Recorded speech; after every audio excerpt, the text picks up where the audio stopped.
Hello everyone, स्वागत है आपका मेरे ऑनलाइन यूट्यूब चैनल संकल्प मैथ क्लासेस में। स्टूडेंट्स, इस क्लास के माध्यम से मैं हिंदी मीडियम के क्लास 10th के विद्यार्थियों को मैथ की क्लास करवा रहा हूं।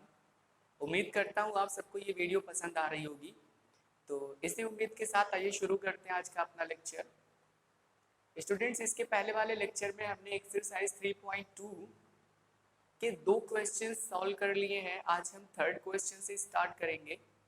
तो सबसे पहले हमारा तीसरा क्वेश्चन देखते हैं क्या है। निम्न समीकरण के युग्मों में से कौन से युग्म संगत या असंगत है? यदि संगत है तो ग्राफीय विधि से हल ज्ञात कीजिए। ठीक है, इसका मतलब है कि ये जो नीचे समीकरण युग्म दिए गए हैं, इन समीकरण युग्म में सबसे पहले हमें ये बताना है कि ये युग्म संगत है या असंगत है। ठीक है, अगर संगत है तो उस केस में हमको ग्राफीय विधि से उसका हल भी ज्ञात करना होगा। लेकिन सबसे पहले हमको करना क्या होगा, संगत और असंगत निकालना होगा। ठीक है, तो संगत और असंगत निकालने के लिए हमने सीखा है कि दोनों समीकरण युग्मों के गुणांकों और अक्षर पदों का अनुपात निकालते हैं। ठीक है, और फिर कंपेयर करते हैं, जो हमने 3 तरीके सीखे थे वहां से, संगत और असंगत। संगत वो समीकरण युग्म जिसमें कोई हल होता है वो संगत होगा, और ऐसा समीकरण युग्म जिसका कोई हल नहीं होता वो असंगत होगा। अगर असंगत आ जाएगा तो फिर हमें उसे ग्राफीय विधि से हल करने की जरूरत नहीं है, क्योंकि इसने बोला यदि संगत है, यानी संगत है तभी हमें सॉल्व करना। ठीक है, आई थिंक आपको बात समझ में आ गई। Very good. तो चलिए देखिए, हमारा पहला ऑप्शन है x + y = 5 और 2x + 2y = 10। तो सबसे पहले हम ये देखते हैं कि ये संगत है कि नहीं। तो संगत चेक करने के लिए हमको क्या करना होता है, पहले हम इसको इधर और इसको इधर भेजेंगे। तो x + y - 5 = 0 समीकरण एक ऐसा बन जाएगा। 2x + 2y - 10 = 0 समीकरण 2 हमारा ऐसा बन जाएगा, क्योंकि यहाँ +5 बराबर के दूसरी तरफ माइनस हो जाएगा, प्लस में 10 है बराबर के दूसरी तरफ माइनस हो जाएगा। अब अगर हम a1 a2 b1 b2 और c1 c2 देखें तो a1 यानी x पहले समीकरण के x का गुणांक यानी 1, b1 भी 1 है और c1 हमारा -5 है, a2 हमारा 2 है और b2 इस समीकरण के लिए भी 2 है और c2 जो है वो -10 है। तो कंपेयर करते हैं, यानी a1 बटे a2। तो a1 बटे a2 क्या हो जाएगा, 1/2। b1 बटे b2 देखते हैं कितना आता है, तो 1/2। फिर c1 बटे c2 देखते हैं कितना आता है, माइनस में 5 बटे माइनस में 10, माइनस से माइनस कट जाएगा और फिर 5 एकम 5, 5 दूनी 10, यानी 1 बटे कितना 2। तो चूंकि a1 बटे a2 बराबर है b1 बटे b2 बराबर है c1 बटे c2 के, तो जब भी ये कंडीशन फॉलो होती है a1 बटे a2 बराबर b1 बटे b2 बराबर c1 बटे c2, तो हम बोलते हैं कि वो ग्राफ जो ये समीकरण दिए गए हैं युग्म में, इनका ग्राफ जो है यानी जो रेखाएं बनेंगी वो क्या होंगी, जब a1 बटे a2 बराबर b1 बटे b2 बराबर c1 बटे c2, तो रेखाएं परस्पर संपाती, यानी एक लाइन के ऊपर दूसरी लाइन भी जाएगी। इस कंडीशन में अनंत हल होते हैं। क्या होते हैं, अनंत हल होते हैं। अतः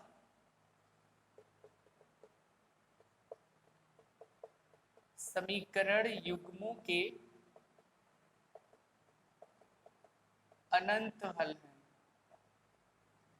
ठीक है, अब अगर इसके अनंत हल हैं तो उस कंडीशन में क्या हो जाएगा, अतः समीकरण युग्म जो है, समीकरण युग्म कैसे होंगे, संगत है। ठीक है, अतः समीकरण युग्म कैसे हैं, संगत है, क्योंकि अनंत हल, हल एक हो अनंत हो उससे मतलब नहीं है, हल होना चाहिए तो वो संगत होगा, हल नहीं है तो असंगत होगा।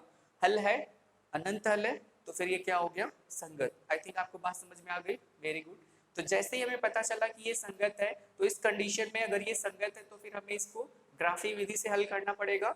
इसका मतलब है कि हमें इसके लिए क्या बनाना होगा, ग्राफ बनाना होगा। ठीक है, तो ये चीज आपको समझ में आई। अब इसी के बाद हम इसका ग्राफ बनाएंगे। तो ग्राफ बनाने के लिए हमने सीखा है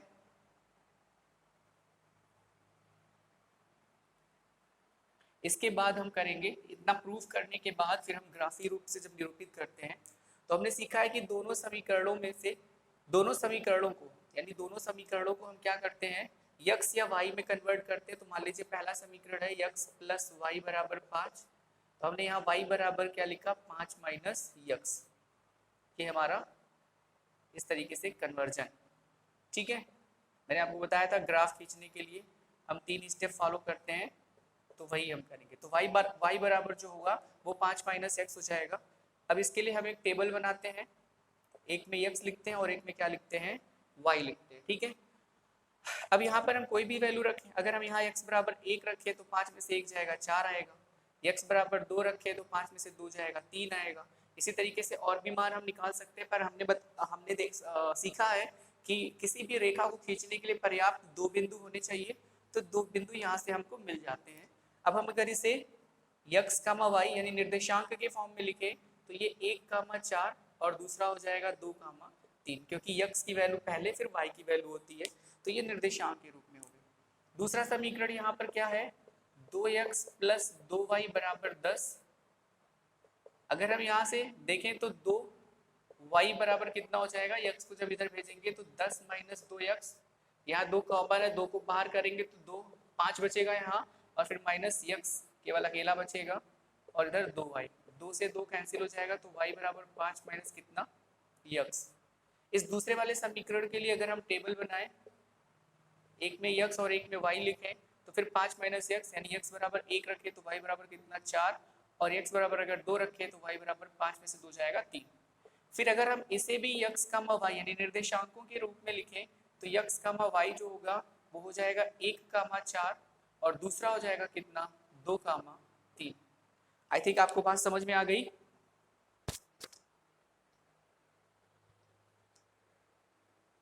इस तरीके से हम क्या करते हैं, इनको निर्देशांकों के रूप में लिख देते हैं। ठीक है, अब एक बार अगर ये निर्देशांक के रूप में लिखे जा चुके हैं तो बस ग्राफ पेपर पर इन्हें खींचना बाकी है और वो चीजें हम आसानी से कर लेते हैं। ठीक है, तो चलिए देखते हैं किस तरीके से होगा। ये इस तरीके से हम एक ग्राफ बनाएंगे, ये ग्राफ पेपर पर हम बनाएंगे, ये x निर्देशांक, ये x अक्ष है, x डैश और y डैश। इस पर हम बिंदुओं को दिखाएंगे 1 2 3 4 5 6।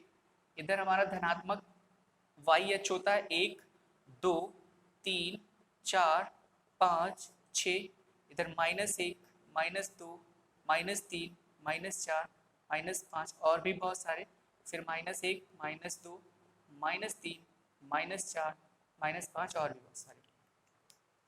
अब हमको क्या करना है कि ये जो x कामा y प्रथम समीकरण और x कामा y द्वितीय समीकरण के रूप में जो हमें बिंदु मिले हैं, इन बिंदुओं को हमको इस x और y अक्ष के बीच में दर्शाना होगा। ठीक है, तो देखिए 1 कामा 4 पहले वाले समीकरण के लिए 1 कामा 4, 1 कामा 4 का मतलब x निर्देशांक 1 है और y निर्देशांक 4 है, तो x निर्देशांक 1 और y निर्देशांक 4, तो यहाँ पर हमारा बिंदु रहेगा, ये हो गया 1 कामा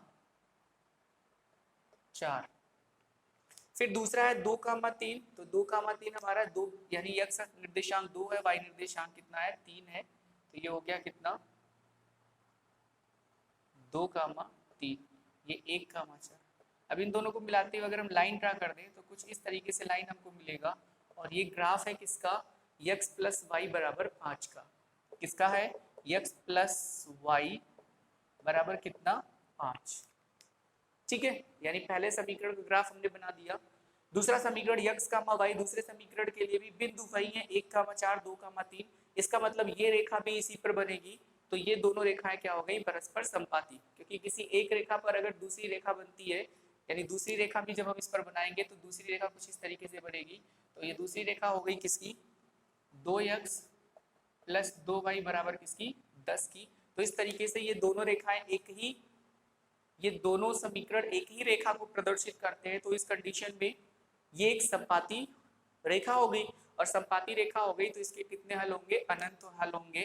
तो आंसर में हम लिखेंगे, क्योंकि इसने बोला हल ज्ञात कीजिए, तो हल कितना हो जाएगा अनंत हल है। कितना हल है इसका अनंत हल। ठीक है, आई थिंक आपको बात समझ में आ गई है, वेरी गुड। तो इस तरीके से तीसरे सवाल का पहला ऑप्शन हमने अच्छे से सॉल्व कर लिया है। 1-2 बार अगर आप प्रैक्टिस करेंगे तो आपको चीजें आसानी से समझ में आ जाएंगी। ठीक है, इसमें पहले हमें संगत या असंगत चेक करना है। संगत या असंगत चेक करने के बाद अगर संगत है तो ही हमें सॉल्व करना है ग्राफी विधि से।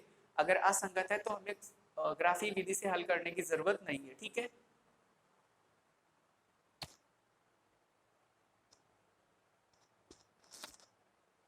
चलिए अब इसका सेकंड ऑप्शन देखते हैं।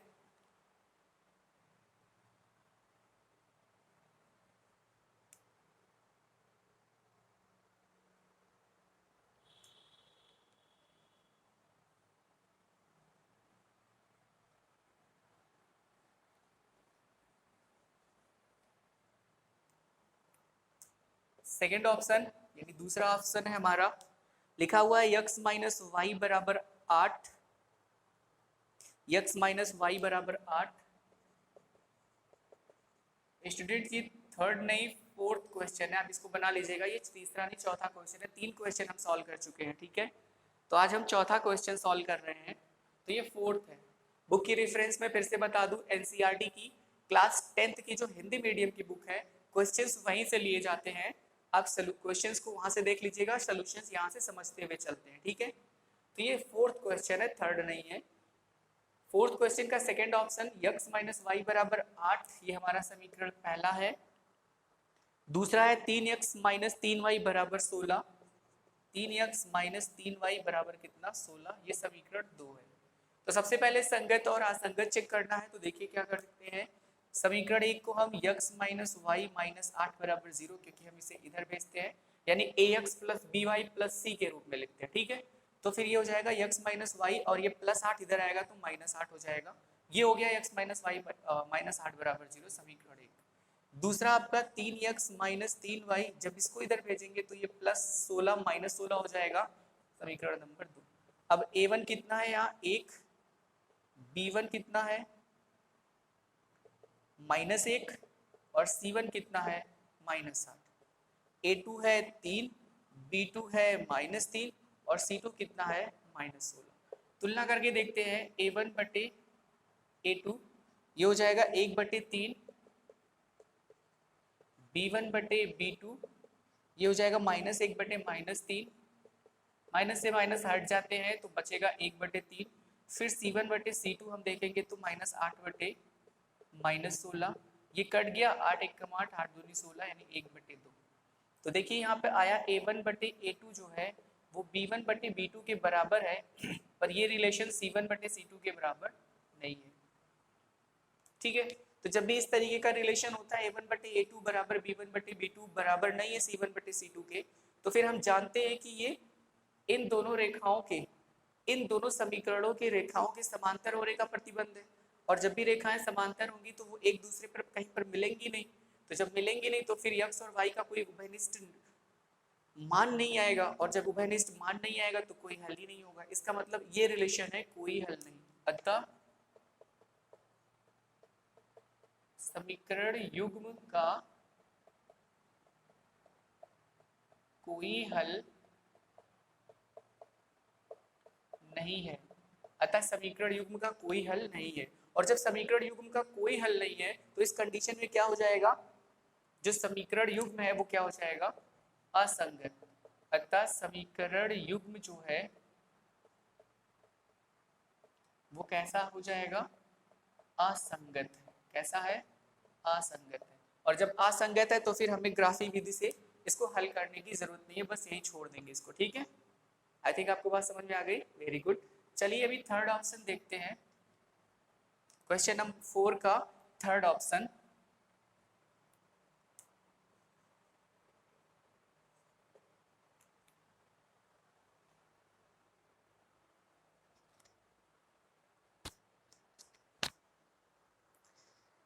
लिखा है 2x प्लस वाई माइनस 6 बराबर 0, 2x प्लस वाई माइनस 6 बराबर 0, समीकरण 1 है। दूसरा समीकरण है 4x minus 2y minus 4, 4x minus 2y minus 4 बराबर 0, समीकरण 2, ये ठीक है। तो समीकरण 1 और समीकरण 2 हमें 2x प्लस वाई माइनस 6 बराबर 0 और 4x माइनस 2y माइनस 4 बराबर 0 के रूप में मिल रहे हैं, ठीक है।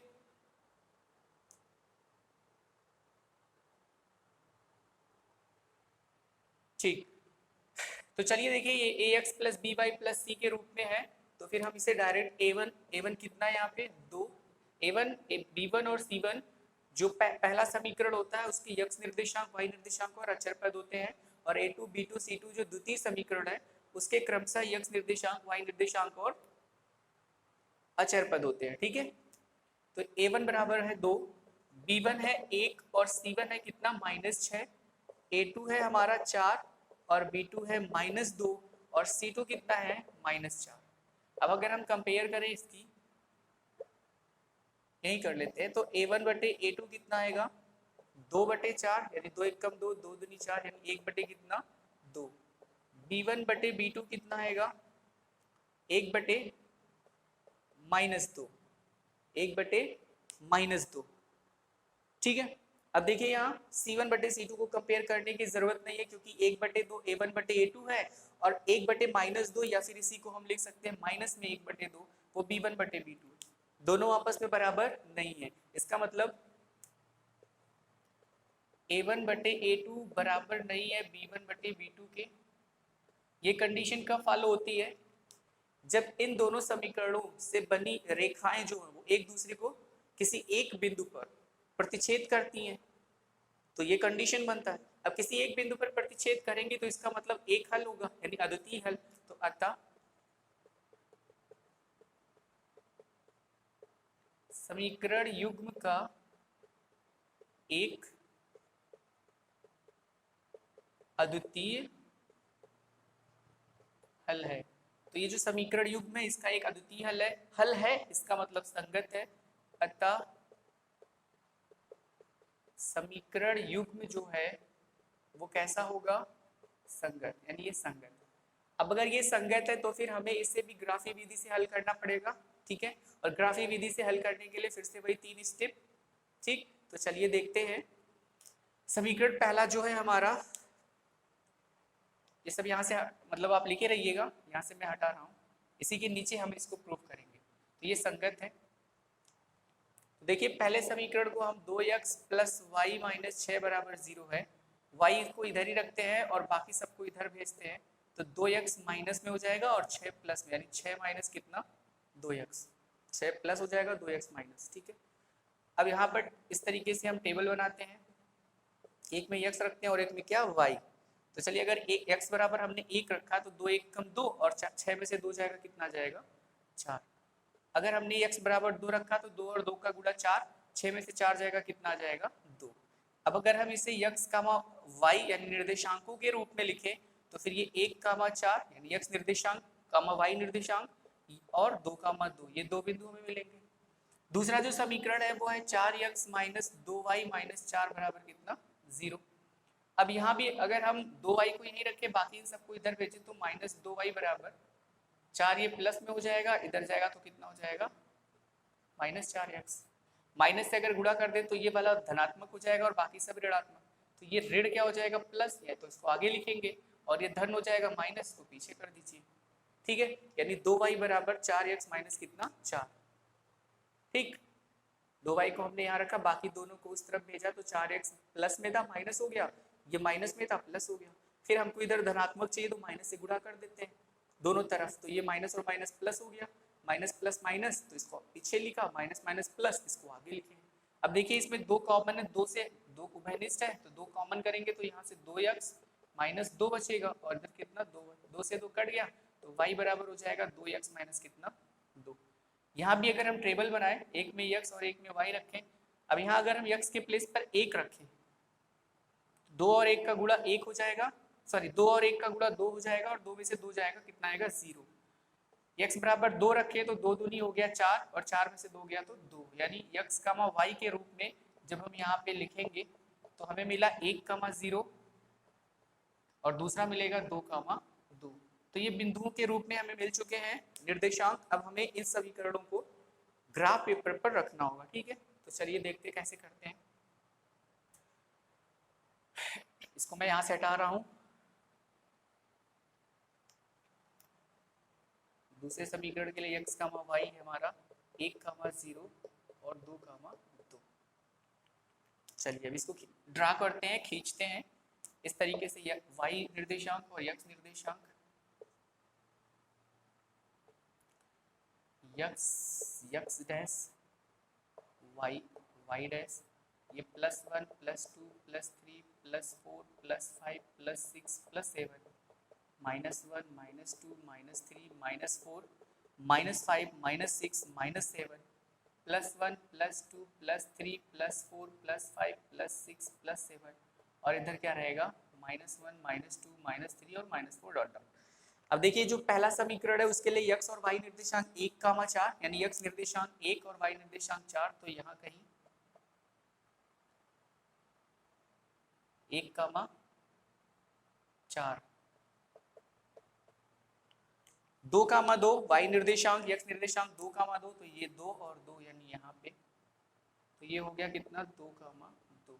इन दोनों को मिलाते हुए एक लाइन ड्रा कर दें, तो ये कौन सी लाइन हुई हमारी, ये लाइन हुई 2x + y - 6, 2x + y - 6 बराबर 0 की, यानी पहले समीकरण की। ठीक है, फिर दूसरे नंबर पर हमारा जो है 1,0, 1,0 का मतलब यही होगा, ठीक है, क्योंकि x निर्देशांक 1 और y निर्देशांक पर चली गई दूरी 0 है, इसका मतलब x निर्देशांक पर ही होंगे।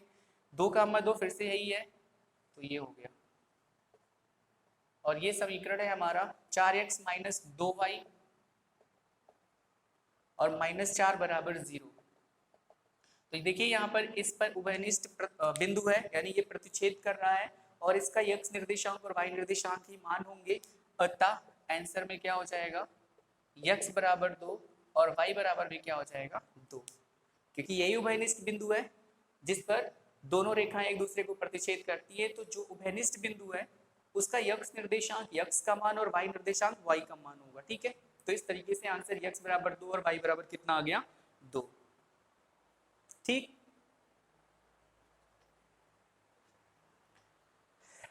चलिए, आई थिंक आपको ये बात भी समझ में आ गई होगी, थर्ड ऑप्शन भी आपको समझ में आ गया होगा। अब इस फोर्थ क्वेश्चन का जो लास्ट ऑप्शन यानी ऑप्शन नंबर 4 है उसको सॉल्व करते हैं, देखते हैं क्या होता है। ऑप्शन 4,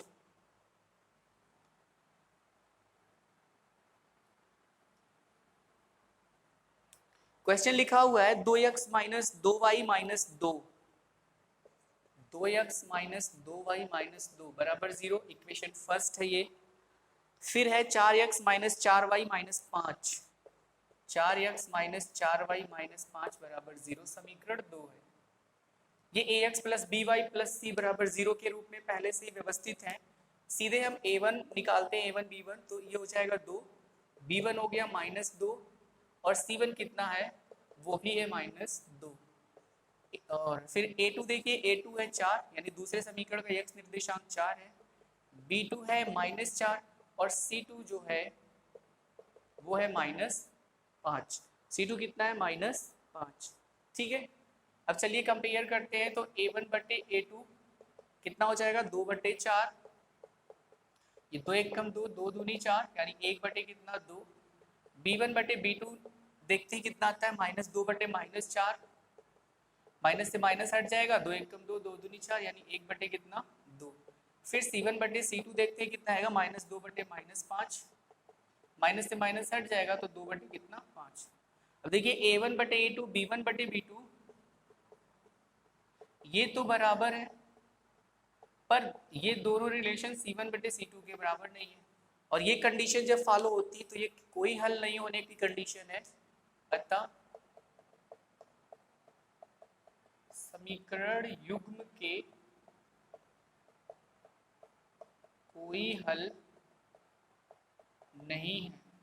अब जब समीकरण युग्म के कोई हल नहीं है तो कोई हल नहीं है तो क्या हो जाएगा असंगत, अतः समीकरण युग्म जो है,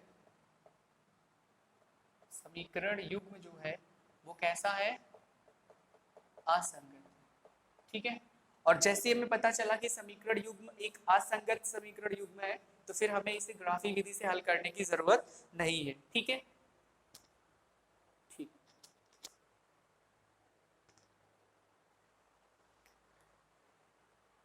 आई थिंक आपको ये क्वेश्चन नंबर 4 भी समझ में आ गया होगा। तो एक्सरसाइज 3.2 का जो क्वेश्चन नंबर 4 है हमने आज कंप्लीट कर लिया। तो स्टूडेंट आज की क्लास में इतना ही। अगर आपको ये वीडियो पसंद है तो इस वीडियो को लाइक करिए, शेयर करिए और सब्सक्राइब भी कर लीजिए चैनल को। और मिलते हैं फिर अपने नेक्स्ट वीडियो में, तब तक के लिए धन्यवाद।